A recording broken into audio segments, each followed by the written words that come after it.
My life felt like a story no one cared to read. Every chapter, every moment, dog-eared, torn real, sat untouched while my family walked past, eyes locked on someone else's narrative. I was background noise in their world, a flicker in the corner of their vision. My name's Leo, and this is the moment I stopped waiting to matter. It was one of those November mornings where even the sky seems unsure of itself, dull, cold, holding back. I stood in my tiny apartment, the radiator hissing like it was mocking me. I had just been promoted to senior analyst, a title I didn't stumble into. It came from exhaustion, sacrifice, endless nights lit only by my laptop and lukewarm coffee.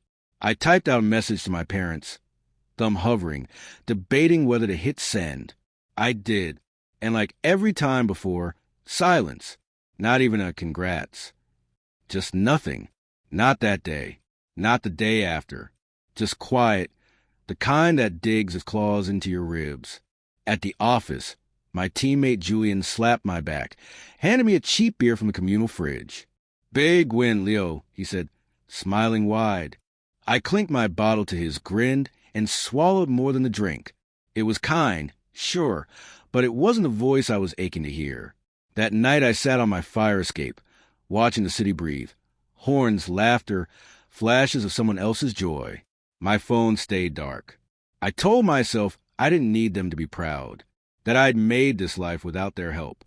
But beneath all that grown-up logic, the kid in me still wanted a simple thing, to be seen. Then came the moment that cracked me open. 3 weeks later, I saw it on my phone. A video dropped into our family group chat, one I'd muted a long time ago. My sister Ellie's 18th birthday. A white-walled art gallery bathed in golden light. She wore a red dress that shimmered under the spotlights. My parents were toasting her with champagne flutes, calling her our brilliant artist. They flew her friends in from across the country, hired a photographer. It was all captured, framed, and posted like a perfect ad. I hadn't even known it was happening. The night before, Ellie had texted me, "Leo, you've got to come. It's not the same without you." I wanted to believe her. I showed up. The gallery was sleek, modern, humming with soft jazz and the scent of wine I couldn't pronounce. I felt like I'd shown up in a different world, wearing the wrong skin. My jacket was thrifted, my confidence threadbare. I stood in the corner, sipping sparkling water from a plastic cup, nodding at strangers who barely glanced my way. Then came the moment that finished what was left of my hope. My dad raised his glass. "To Ellie, our heart, our artist." My mom stepped forward, holding a small velvet box.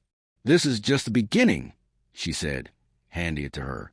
Inside was a studio key, fully paid, downtown, hers for a year. The room broke into cheers. Flashbulbs popped. Ellie cried. I clapped, too. My hands heavy, my chest heavier. They gave her a future. Me?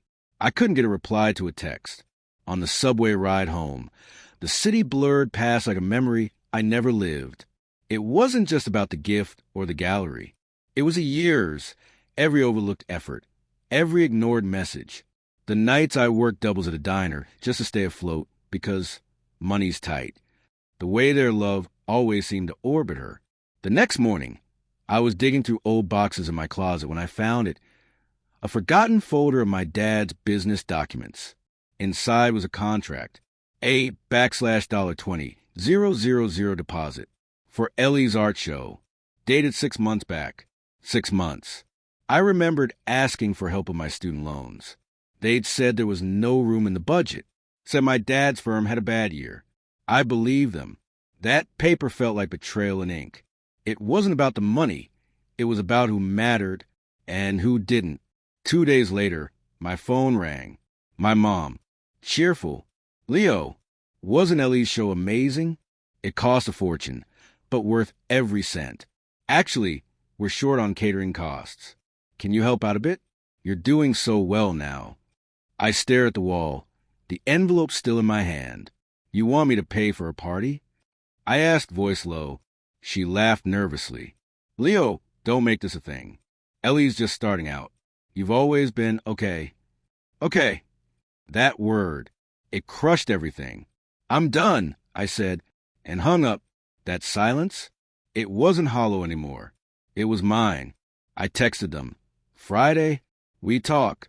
They said yes like it was nothing. Like it wasn't years in the making. Their loft smelled like cedar candles and control. My mom opened the door all smiles. My dad sat stiff, arms crossed. Ellie was on a stool, looking smaller than I'd ever seen her. I didn't sit, just handed the envelope over. You didn't even acknowledge my promotion. I said, but Ellie gets a gallery, a party, a future, all funded behind my back. You said you were broke. I found the contract. I put it on the table. I'm not invisible anymore. No one moved. My mom's voice cracked. Leo, we never meant. Her dream just needed a boost. My dad wouldn't meet my eyes. Ellie whispered, I didn't ask for any of it. I nodded. I know, but I'm tired of being the one no one chooses. I walked out. The door closed behind me like punctuation. That night, I blocked their numbers. Not to punish, to protect. Sometimes I still reach for my phone, half hoping for a message that proves I matter. But I remind myself, I'm the one holding the pen now. I don't need their spotlight to shine. I'm Leo, and this time, I'm not writing anyone else's version of me.